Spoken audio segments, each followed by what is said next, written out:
بسم اللہ الرحمن الرحیم۔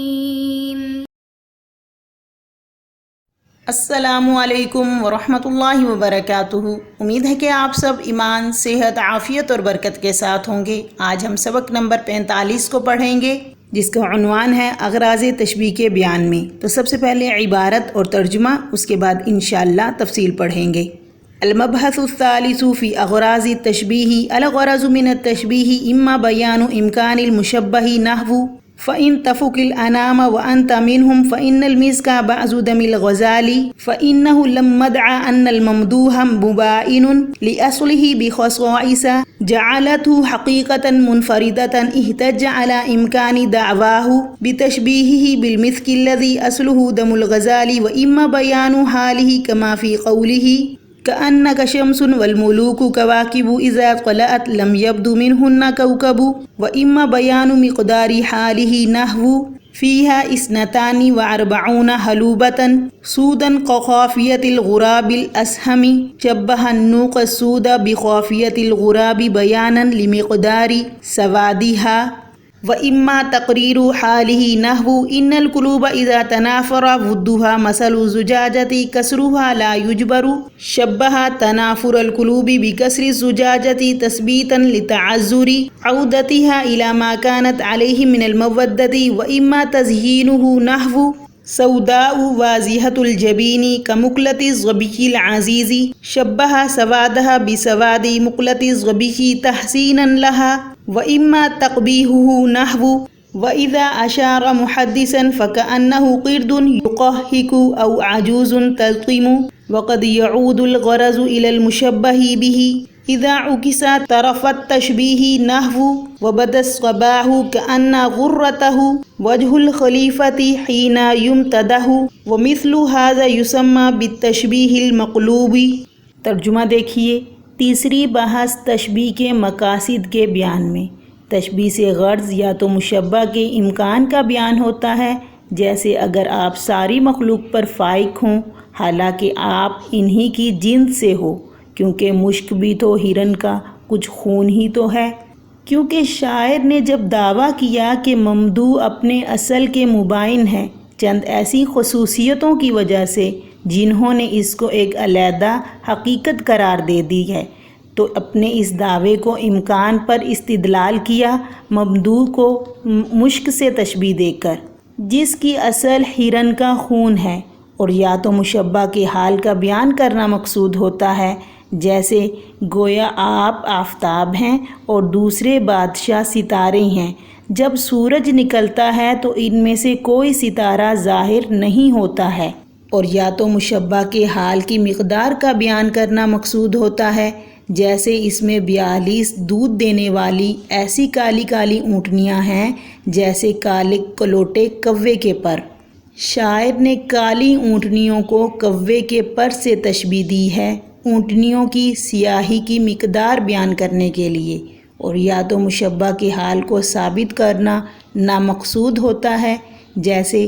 جب دلوں کی محبت نفرت میں بدل جائے تو اس شیشے کی مانند ہو جاتے ہیں جس کا ٹوٹا جڑتا نہیں۔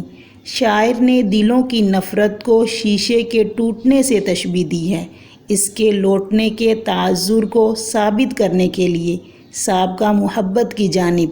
اور یا تو مشبہ کی تزئین مقصود ہوتی ہے، جیسے وہ میری محبوبہ سیاہ اور روشن پیشانی والی ہے جیسے پیاری ہرن کی آنکھ کا ڈیلا۔ شاعر نے اس کی سیاہی کو ہرن کی آنکھ کی سیاہی سے تشبیہ دی ہے اس کو حسین بنانے کے لیے، اور یا تو مشبہ کی تقبیح مقصود ہوتی ہے،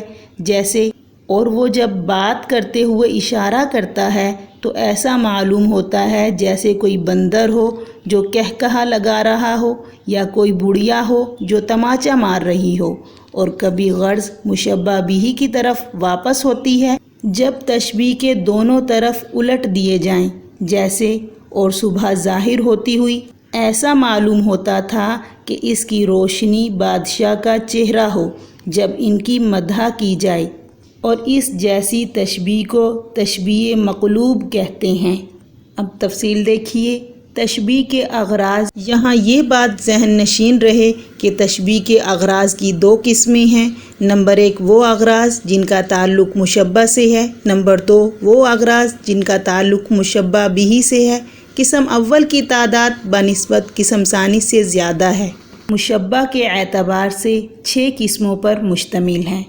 نمبر 1 بیان امکان مشبہ، نمبر 2 بیان حال مشبہ، نمبر 3 بیان مقدار حال مشبہ، نمبر 4 تقریر حال مشبہ، نمبر 5 تزیین مشبہ، نمبر 6 تقبیح مشبہ۔ اما بیان امکان المشبہ، یہاں سے مصنفین فرماتے ہیں کہ تشبیہ لانے کا مقصد یہ بیان کرنا ہوتا ہے کہ مشبہ کا وجود ممکن ہے، جیسے کہ فَإِن تَفُكِ الْأَنَامِ وَأَنْتَ مِنْهُمْ فَإِنَّ الْمِسْكَ بَعْضُ دَمِ الْغَزَالِ، یعنی کہ اے میرے آقا، اگر آپ اوصاف حسنہ میں ساری مخلوق سے فائق اور بلند ہو جاتے تو کوئی حیرت کی بات نہیں، حالانکہ آپ انہی کی جنس سے ہو، کیونکہ یہ بات عموماً معلوم ہے کہ مشک ہرن کے خون ہی کا ایک جز ہوتا ہے اور وہ باقی تمام اجزاء پر فائق ہوتا ہے۔ تو اس شعر میں متنبع نے اپنے ممدوح سیف الدولہ ہمدانی کو ساری مخلوق پر فائق قرار دیا ہے، یہ کہتے ہوئے کہ سیف الدولہ میں ایسی خصوصیتیں موجود ہیں جو دوسروں میں نہیں ہیں، جن کی وجہ سے وہ باقی تمام لوگوں سے بالکل الگ ہے، حالانکہ سیف الدولہ بھی انسان ہی کی جنس سے ہے، اور پھر فائق ہونے کے اپنے اس دعوے کو اس طرح ممکن ثابت کیا کہ اس کو مشک سے تشبیہ دے دی کہ جس طرح مشک ہرن کے خون کا ایک جز ہونے کے باوجود بقیہ خون جسم پر فائق ہے، اسی طرح آپ بھی انسان ہونے میں باوجود دیگر انسانوں پر فائق ہیں۔ آگے فرمایا وَإِمَّا بَيَانُ حَالِهِ، اور تشبیہ لانے کا دوسرا مقصد مشبہ کا حال بیان کرنا ہوتا ہے، یعنی مخاطب مشبہ کے حال سے ناواقف ہوتا ہے تو اس کو کسی مشہور چیز سے تشبیہ دے دیتے ہیں تاکہ مشہور مشبہ بہ کے حال سے مشبہ کے حال کو مخاطب بہ آسانی سے سمجھ لے، جیسا کہ شاعر کے اس شعر میں كأنك شمس والملوك كواكب إذا طلعت لم يبدو منهن كوكب، آپ گویا آفتاب ہیں اور بادشاہ عالم ستارے ہیں، اور آفتاب کا یہ حال ہے کہ جب وہ طلوع ہوتا ہے ایک بھی ستارہ نمودار نہیں ہوتا، یعنی اس کی روشنی سے تمام ستارے ماند پڑ جاتے ہیں۔ اس شعر میں شاعر نے اپنے ممدوح نعمان کو آفتاب سے اور دوسرے بادشاہوں کو ستاروں سے تشبیہ دے کر ممدوح کا حال بیان کیا ہے کہ جس طرح آفتاب کے سامنے ستارے ماند پڑ جاتے ہیں، اسی طرح میرے ممدوح کے سامنے باقی بادشاہ بھی ماند پڑ جاتے ہیں۔ آگے فرمایا وَإِمَّا بَيَانُ مِقْدَارِ حَالِهِ، اور کبھی تشبیہ سے مشبہ کے حال کی مقدار کا معلوم کرنا مقصود ہوتا ہے، جیسا کہ یعنی قوت، ضعف، زیادتی اور نقصان کے اعتبار سے مشبہ کی حالت کیسی ہے۔ یہ اس وقت ہوتا ہے جب مخاطب مشبہ کے حال سے تو واقف ہو مگر اس حال کی مقدار سے واقف نہ ہو اور اس کی مقدار معلوم کرنا چاہتا ہو، جیسے کہ فِيهَا اثْنَتَانِ وَأَرْبَعُونَ حُلُوبَةً سُودًا كَقَافِيَةِ الْغُرَابِ الْأَسْهَمِ، یعنی اس خاندان میں 42 دودھ دینے والی اونٹنیاں ایسی کالی کالی ہیں جیسے نہایت کالے کلوٹے پہاڑی کوے کے پر۔ تو اس شعر میں شاعر نے اپنی محبوبہ کے گھرانے کی مالداری کو بیان کیا ہے کہ میری محبوبہ کے گھرانے کے اونٹ اور اونٹنیوں کو شمار کرنا تو کسی کے بس میں نہیں ہے، ہاں البتہ اس سے اندازہ لگایا جا سکتا ہے کہ صرف 2 دہاڑی اونٹنیوں کی تعداد 42 ہیں۔ پھر شاعر نے ان کالی اونٹنیوں کو کالے کوے کے پر سے تشبیہ دی ہے، جس سے اونٹنیوں کی سیاہی کی مقدار بیان کرنا مقصود ہے کہ اونٹنیاں بہت سیاہ ہیں، کیونکہ یہ بات یاد رکھیے کہ اونٹ کا رنگ جس قدر سیاہ ہوگا اتنا ہی وہ گراں قیمت اور بہتر ہوگا۔ آگے فرمایا وَإِمَّا تَقْرِيرُ حَالِهِ، یعنی کبھی تشبیہ کے ذریعے مشبہ کا حال سامع کے ذہن نشین کرانا مقصود ہوتا ہے، یعنی مشبہ کے حال کو دوسری صورت میں ظاہر کر کے اس طرح بیان کرنا کہ مخاطب کے ذہن میں راسخ ہو جائے،